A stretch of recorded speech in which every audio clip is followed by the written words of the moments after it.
জাতীয় নাগরিক পার্টি এনসিপির ৮ সদস্যের একটি প্রতিনিধি দল চায়না সফরে গিয়েছিল। আমরা সেখান থেকে সরাসরি আজকে এয়ারপোর্ট থেকে এখানে এসেছি, কারণ আমাদের ফ্যাসিস্ট বিরোধী লড়াইয়ের সহযোদ্ধা এবং আওয়ামী ফ্যাসিবাদের বিরুদ্ধে যিনি অসংখ্য ভাত দিয়েছেন, রাজপথে লড়াই করেছেন, আমাদের অভ্যুত্থানের সহযোদ্ধা, বাংলাদেশের অন্যতম রাজনৈতিক দল গণ অধিকার পরিষদের সংগ্রামী সভাপতি আমাদের নুরুল হক নূর ভাই, তার উপরে আপনারা দেখেছেন যে কয়েকদিন আগে কিভাবে একটা রক্তাক্ত হামলা হয়েছে। বাংলাদেশের একটা প্রতিষ্ঠিত রাজনৈতিক দলের একজন সভাপতিকে এভাবে আর্মির সৈনিক আর পুলিশের কনস্টেবল দিয়ে আঘাত করে রক্তাক্ত করার নজির বাংলাদেশের ইতিহাসে আর আছে কিনা, কিংবা এটি একটি বিরল একটি ইতিহাস।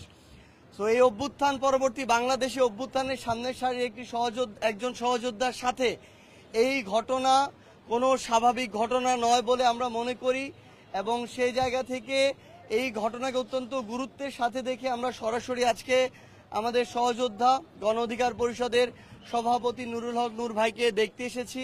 আপনারা জানেন যে তার শরীরের নাক, মাথা, বুক থেকে শুরু করে একাধিক জায়গায় ফ্র্যাকচার রয়েছে এবং তিনি এখনো ঢাকা মেডিকেলের আইসিইউতে রয়েছেন। আমরা তার উত্তরোত্তর সুস্থতা কামনা করছি এবং ইতিমধ্যে এই বিষয়ে বিচারিক প্রক্রিয়ার জন্য যে তদন্ত কার্যক্রম শুরু হয়েছে এবং এই জায়গায় যে ব্যবস্থা নেওয়া হচ্ছে, আমরা বাংলাদেশে একটি দৃষ্টান্তমূলক একটি ব্যবস্থা দেখতে চাই। কোনো ধরনের অপকর্ম, ষড়যন্ত্রকে বিন্দুমাত্র প্রশ্রয় দেওয়া হবে না। জনগণ রাজপথ যেভাবে বেছে নিয়েছিল ফ্যাসিস্ট তাড়ানোর জন্য, ফ্যাসিস্টদের পক্ষের যে কোনো ষড়যন্ত্র মোকাবেলা করার জন্য প্রয়োজনে আবার রাজপথ বেছে নিবে বাংলাদেশের এই ছাত্র জনতা। এই পর্যায়ে কথা বলার জন্য আহ্বান করছি জাতীয় নাগরিক পার্টি এনসিপির সংগ্রামী আহ্বায়ক জনাব নাহিদ ইসলামকে।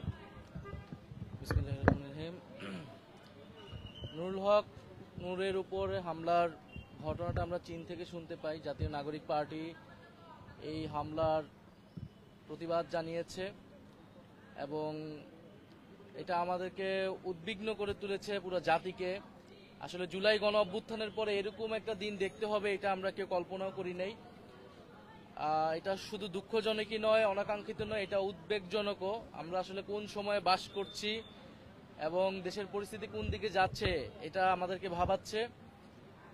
কারণ যখন আমরা ফ্যাসিস্টদের বিচার চাচ্ছি, ফ্যাসিবাদের দোসরদের বিচার চাচ্ছি, সেই বিচার চাওয়ার অপরাধে আপনাকে আমাকেই নির্যাতিত হতে হচ্ছে, তাও এই অন্তর্বর্তী সরকারের সময়ে তাদের অধীনে থাকা সেনাবাহিনী এবং আইন শৃঙ্খলা বাহিনীর দ্বারা।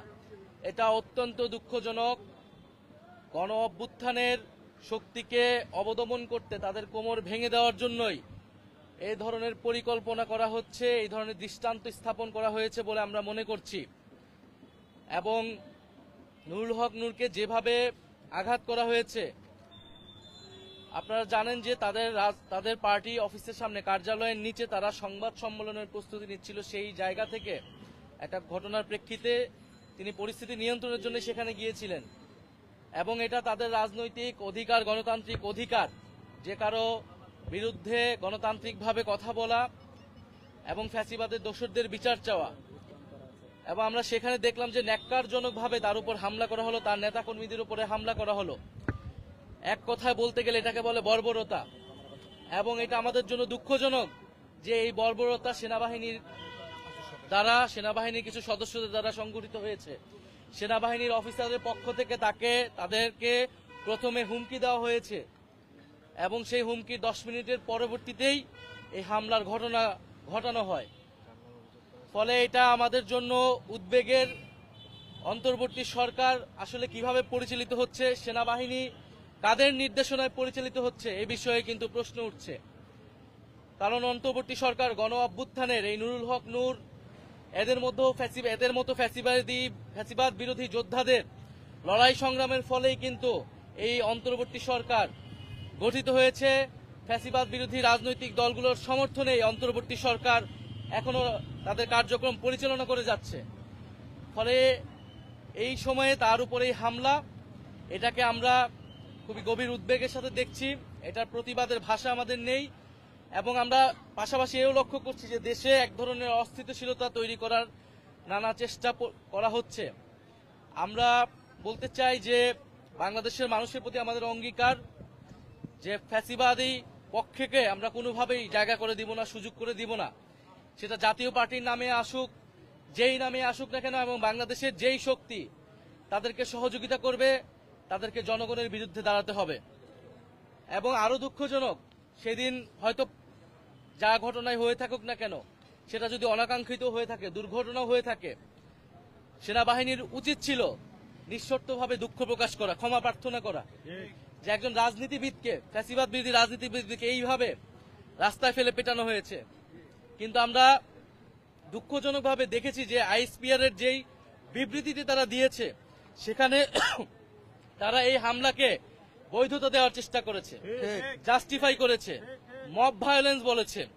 একটা গণতান্ত্রিক রাজনৈতিক দল তার কর্মসূচি, তার অফিসের সামনে সে সংবাদ সম্মেলন করছে, সেটাকে মব ভায়োলেন্স বলে সে সেনাবাহিনী এই হামলার বৈধতা উৎপাদনের চেষ্টা করেছে এবং এটি আরো ন্যাক্কারজনক ঘটনা ঘটেছে। অন্তর্বর্তী সরকার তাদের অবস্থান ব্যক্ত করেছে, বিচারিক তদন্ত কমিটি করেছে এবং সেনাবাহিনীর উচিত অবিলম্বে সেই বিবৃতি প্রত্যাহার করে এই ঘটনার জন্য দুঃখ প্রকাশ করা। আমরা সেনাবাহিনীর প্রতি শ্রদ্ধাশীল ছিলাম অন্তর্বর্তী সরকার গঠনের সময় থেকেই, গণ অভ্যুত্থানের সময় থেকেই, এবং তাদের উপরে দেশের আইন শৃঙ্খলা সহ সামনের যে নির্বাচন হবে তার অনেক কিছু নির্ভর করছে। কিন্তু যদি সেনাবাহিনী এই ধরনের পক্ষপাতমূলক অবস্থান দেখা যায়, যে একটি রাজনৈতিক দলকে বাঁচানোর চেষ্টা করা হচ্ছে এবং দুঃখজনকভাবে সেই রাজনৈতিক দল হচ্ছে ফ্যাসিবাদের দোসর, এবং তাকে বাঁচাতে গিয়ে ফ্যাসিবাদ বিরোধী জুলাই গণ অভ্যুত্থানের অন্যতম নেতাকে আক্রমণ করা হচ্ছে, এটা আমরা কখনোই মেনে নিব না।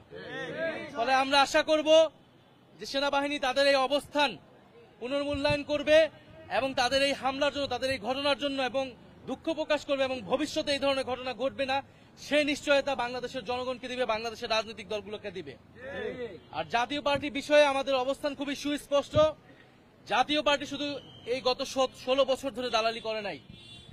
90-এর পরাজিত শক্তি তারা। 90-এর গণ অভ্যুত্থানে বাংলাদেশের ছাত্র জনতা রক্ত দিয়ে এরশাদের পতন ঘটিয়েছিল, কিন্তু সেই সময় রাজনৈতিক দলগুলো আপোষ করেছিল। ফলে ত্রিদলীয় জোটের রূপরেখা ব্যর্থ হয়েছিল এবং এরশাদকে আবার পুনর্বাসনের জায়গা করে দিয়ে যেই ভুল রাজনৈতিক দলগুলো করেছিল, বাংলাদেশের জনগণের সাথে যেই বেইমানি তারা করেছিল, 24-এর গণ অভ্যুত্থানের পরে আমরা সেই সুযোগ দিব না। আওয়ামী লীগ, জাতীয় পার্টি এবং আওয়ামী লীগের সাথে সহযোগী যত দোসর রয়েছে এবং যারা আওয়ামী লীগকে আবার পুনর্বাসনের চেষ্টা করবে, তাদের সবাইকে বাংলাদেশের মাটি থেকে বিতাড়িত করা হবে এবং বাংলাদেশে আদালতে তাদেরকে বিচারের আওতায় আনা হবে, এর কোনো বিকল্প নাই। ফলে আমরা আশা করব দেশ যাতে অস্থিতিশীলতার জায়গায় না যায়, আমরা সবাই ঐক্যবদ্ধ থাকবো, বাংলাদেশের সংস্কারও হবে, নির্বাচন হবে, নতুন সংবিধান হবে। এটা জনগণের প্রতি আমাদের প্রতিশ্রুতি।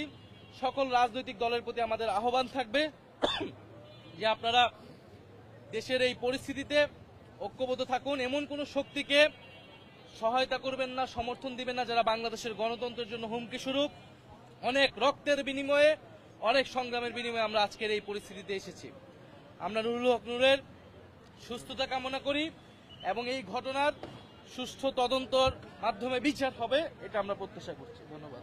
জাতীয় পার্টিকে নিষিদ্ধের যে দাবি উঠেছে, এটা কি এনসিপি সমর্থন করে কিনা বা সরকারের কাছে প্রত্যাশা আছে কিনা? আমরা এই বিষয়ে অলরেডি আজকে এটা তো মাত্র বললো কথা। নিষিদ্ধের ব্যাপারটা শেষ করো। নিষিদ্ধ আমরা অবশ্যই আমরা মনে করি জাতীয় পার্টির কোনো অধিকার নাই বাংলাদেশের রাজনীতি করার।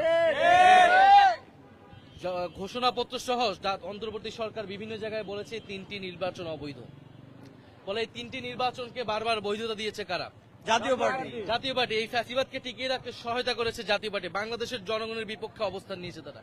ফলে কোন বিবেচনায় তারা আর এই বাংলাদেশের রাজনীতি করবে?